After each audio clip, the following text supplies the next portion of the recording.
नमस्कार मित्रांनो, माझे नाव हितेश आहे आणि माझे वय 29 वर्ष आहे. मी माझ्या घरी माझे मम्मी पप्पा आणि छोट्या भावासोबत राहत होतो. आमचे घर 3 मजलीचे होते. सर्वात खालच्या आणि त्याच्या वरच्या मजल्यावर आम्ही राहत होतो आणि तिसरा मजला आम्ही नेहमी भाड्याने देत होतो. माझे पप्पा कायम फॅमिलीलाच ते घर भाड्याने देत होते. काही दिवसांपूर्वीच तिथल्या एका फॅमिलीने घर सोडले होते. 1-2 महिने ती रूम खालीच पडली होती. तेव्हाच एक जोडपे ते घर भाड्याने घेण्यास आले. माझे बाबा त्यांच्यासोबत हॉलमध्ये बसून गप्पा मारत होते. तेव्हा ते मला आवाज देऊन बोलवले आणि म्हणाले, मम्मीला सांग 4 कप चहा बनवायला. मी ठीक आहे असं म्हणून मम्मीला 4 कप चहा बनवण्यास सांगितले. जेव्हा चहा रेडी झाला तेव्हा मी चहा घेऊन हॉलमध्ये आलो. मी बघितले की तिथे एक महिला गुलाबी कलरच्या साडीमध्ये बसली होती. तिचे वय 38 वर्ष असेल. ती खूपच आकर्षक होती. दिसायला खूपच सुंदर आणि गोरी पान होती. 38 वर्षाची असूनही ती एखाद्या अप्सरेसारखीच वाटत होती. चहाची चुस्की घेत माझ्याकडे ती खूपच लक्षपूर्वक बघत होती. त्यावेळेस मी मनातल्या मनात विचार करत होतो की हिला काकू म्हणायचं नाही तर वहिनी म्हणायचं. तेव्हाच माझ्या बाबांनी त्यांना विचारलं, तुम्हाला काही मूलबाळ आहे का? तेव्हा ते म्हणाले, नाही, आम्हाला अजून मूलबाळ नाहीत. ते दोघे तिसऱ्या मजल्यावर शिफ्ट झाले. दुसऱ्या दिवशी मी बघितलं की त्या वहिनीने एक पेपरवाला आणि दूधवाल्या भैयाकडून दूध घेत होती. सकाळी 7:30 वाजता ती खाली दूध घेण्यास आणि पेपर घेण्यास येत होती. तेव्हा मी नेहमी वरांड्यात बसून कोणत्या ना कोणत्या बहाण्याने तिच्याकडे पाहत होतो. ती पण जेव्हा दूध घेऊन वर जात होती तेव्हा माझ्याकडे पाहून हलकीशी स्मितहास्य करत चिन्यावर चढून वर जात होती. तेव्हा तिचे पाठीमागचे दृश्य बघून मला खूपच कसेतर वाटत होते, कारण ती पाठीमागून खूपच आकर्षक आणि सुंदर वाटत होती. जेव्हापासून ती तिसऱ्या मजल्यावर राहायला आली तेव्हापासून माझं लक्ष आता मी कोणता ना कोणता बहाणा करून वहिनीच्या घरी येत जात होतो. हळूहळू आमच्या दोघांची चांगलीच ओळख झाली. आता आम्ही दोघे एकमेकांसोबत खूप फ्रीली बोलत होतो. एके दिवशी माझे आई वडील आणि माझा छोटा भाऊ एका पाहुण्यांच्या घरी फंक्शनला गेले होते. त्या दिवशी मी घरात एकटाच होतो. तेव्हाच रात्रीच्या जवळजवळ 9 वाजता कोणीतरी दरवाजा खटखटला. जेव्हा मी दरवाजा उघडला तर समोर वहिनी उभी होती. त्यांना पाहून मी मनातल्या मनात खूपच खुश झालो. तेव्हाच वहिनी स्मितहास्य करत मला म्हणाली, काय झाले हितेश, बस असंच उभं राहून मला पाहत बसणार आहेस का? मला घरात तर बोलव. त्यांचं हे बोलणं ऐकून मी थोडंसं हडबडलो आणि लगेच त्यांना म्हणालो, हो हो वहिनी, या ना आतमध्ये.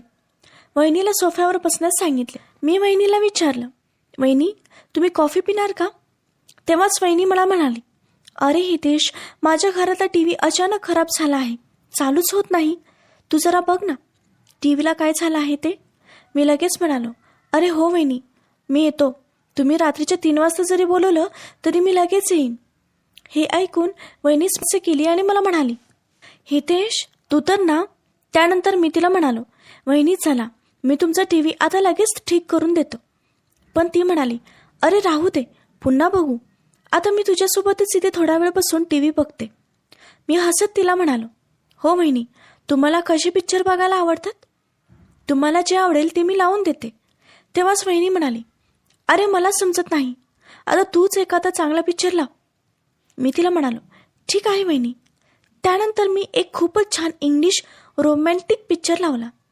आम्ही दोघी निवांत तो पिक्चर बघत आनंद घेऊ लागलो. तेव्हाच त्या पिक्चरमध्ये असा एक सीन आला जो खूपच रोमॅन्टिक होता. तेव्हाच वहिनी माझ्याकडे पाहू लागली. मला खूप विचित्र वाटले. हे बघून वहिनी हसली. तिच्या चेहऱ्यावरचे हावभाव पाहून मला विचार केला की जर अचानक घरातले आले आणि त्यांनी मला वहिनीसोबत अशी मूवी पाहताना बघितले तर त्यांना काय वाटेल. म्हणून मी विचार केला की वहिनीला त्यांच्या घरी सोडलेलंच चांगलं होईल. मी वहिनीला म्हणालो, वहिनी चला, मी पहिला तुमचा टी व्ही ठीक करून देतो. तेव्हा वहिनी म्हणाली, अरे हितेश, टी व्ही नंतर ठीक करून दे, एवढी काही घाई नाही. जेव्हा मी त्यांची ही गोष्ट ऐकली तेव्हा मी तिला हलक्या आवाजात म्हणालो, वहिनी जर तुमचा नवरा आला नाही तर माझे घरचे आले तर ते मला दुसरंच काम लावतील आणि मग नंतर तुमचं ते काम राहून जाईल. तेव्हा वहिनी म्हणाली, हो बरोबर आहे तुझं, चल माझ्या घरी माझा टी व्ही ठीक करून दे.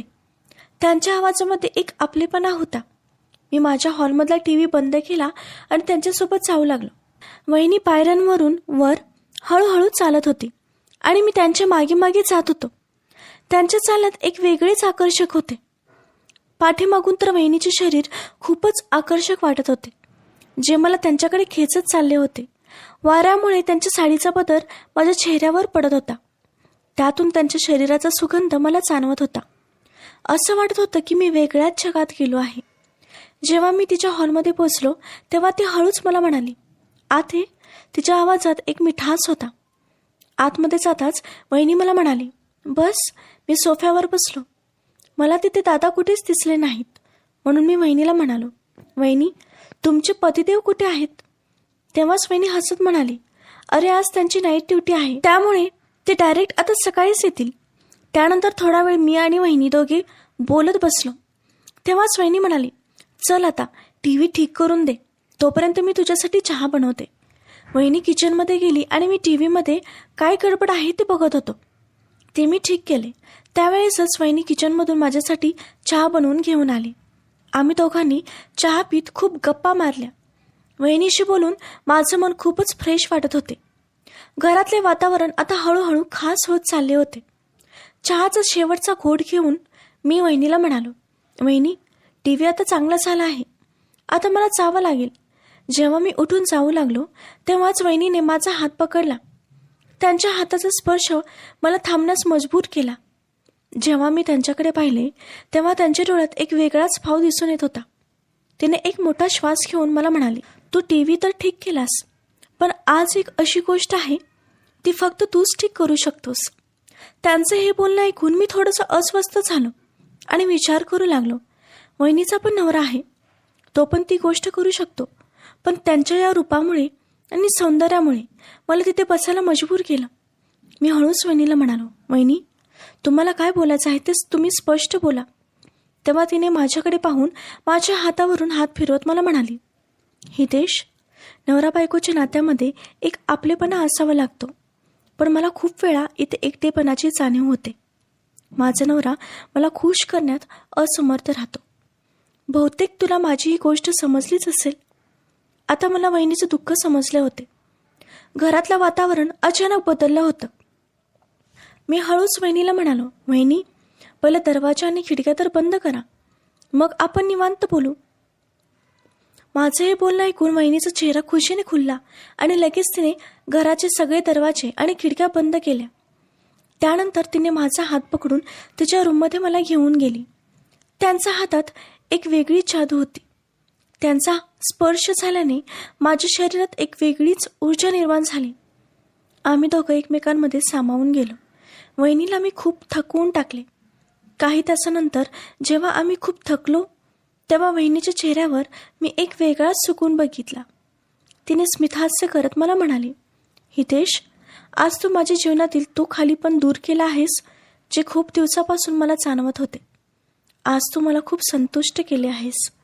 त्यांचा असा संतुष्ट झालेला चेहरा पाहून मी मनातल्या मनात खूप खुश झालो आणि थोड्या वेळाने माझ्या घरी निघून आलो. जेव्हा वहिनीला टाईम भेटत होता किंवा जेव्हा त्यांचा नवरा घरी नसायचा तेव्हा ती मला बोलवून घेत होती आणि आम्ही दोघं एकमेकांना खुश करत होतो. मित्रांनो, कथा कशी वाटली कमेंटमध्ये नक्की सांगा. कथेला जास्तीत जास्त लाईक करा, शेअर करा आणि चॅनलला सबस्क्राईब करा. धन्यवाद.